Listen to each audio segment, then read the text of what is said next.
Welcome to Authentic Expressions. My name is Mige Lim. Today's video will focus on lingering voices from your past.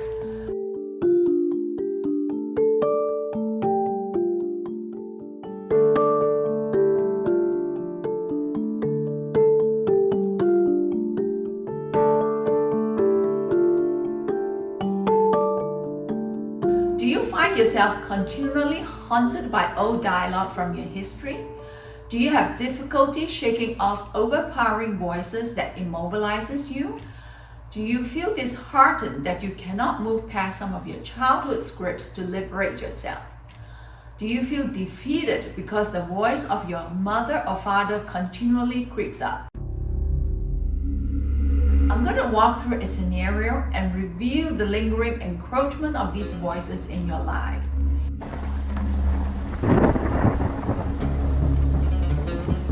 Here's the scenario. Growing up, my father was extremely explosive, impulsive, quick-tempered, and volatile. He was easily triggered. It was common for him to snap and overreact over insignificant, trivial matters. When I made mistakes at home and in sports activities, he was quick to highlight my mistakes and correct me instantly. His fiery corrections scorched and charred my soul. I had little time to process my own mistakes and felt disheartened and discouraged over my inability to meet his standards. Early in life, the voice of self-doubt became the predominant inner dialogue that invaded my thoughts. Additionally, his frequent disparaging criticisms added to my inadequacy and insufficient defeating thoughts. This in turn arouses my overwhelming feeling of shame. Soon I was extremely cautious about what I said and how I behaved. I began to second guess my own performance. I felt like I was being watched, judged, and scrutinized for my behaviors.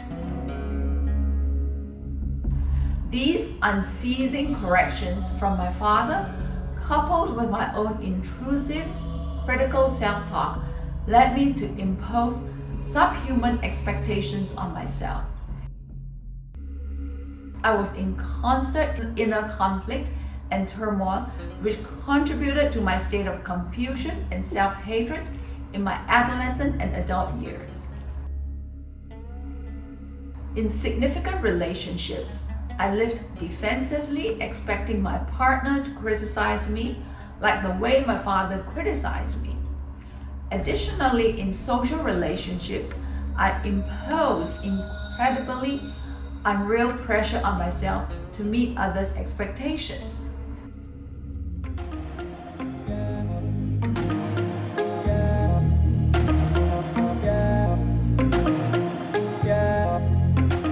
These made-up obligations triggered my self-destructive talk, like I am not performing according to the expected standards of others, therefore I have failed and disappointed others again. As an adult, I function at an emotionally young age, which adds to my immobilized, arrested state of operation. These thoughts rendered me powerless in personal, family, work, and social relationships. Some of these destructive thoughts include: I fear getting into trouble, I fear making waves and rocking the boat. It's a definite no-no. I get panicky and shy away from all public attention or recognition. I often assume I did something wrong when superiors contact me. I like to blend in to remain unseen and unnoticed.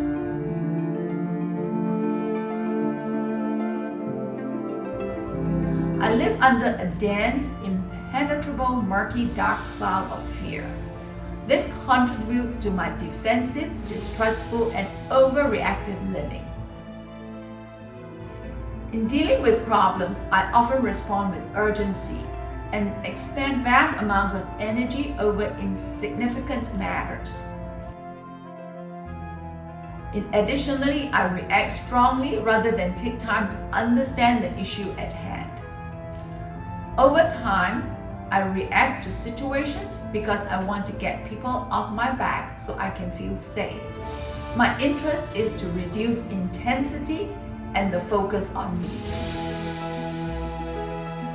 Another common reactive response is to shift into performance mode to get acknowledgement and accolades. Lastly, with a defensive, self-protective stance, I lash out and over-explain my shortfalls and deficits.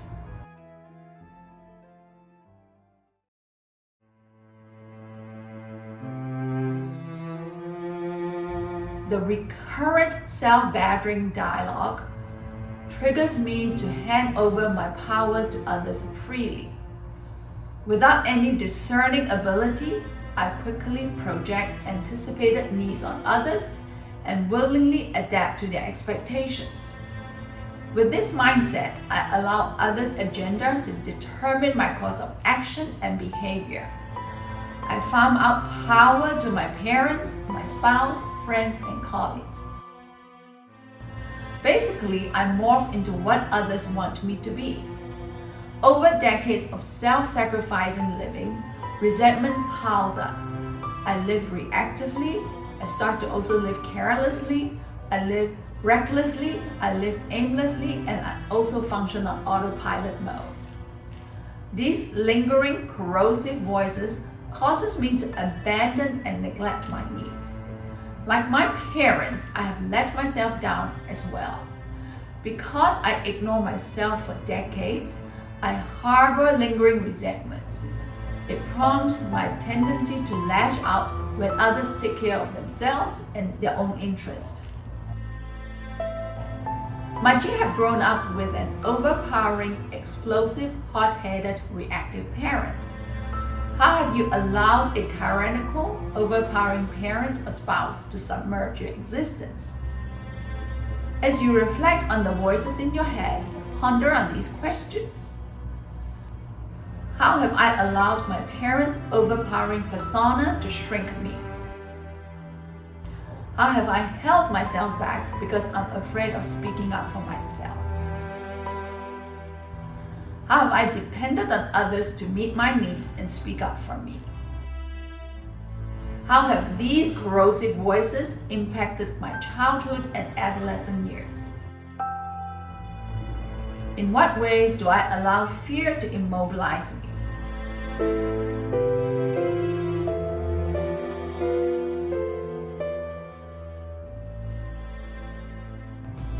In closing, have you allowed shame, inadequacy, insufficiency to immobilize and arrest your growth? You may have spent quite a good amount of your adult years nurturing these toxic emotional chatter. It will help to challenge the dialogue that rattles in your head.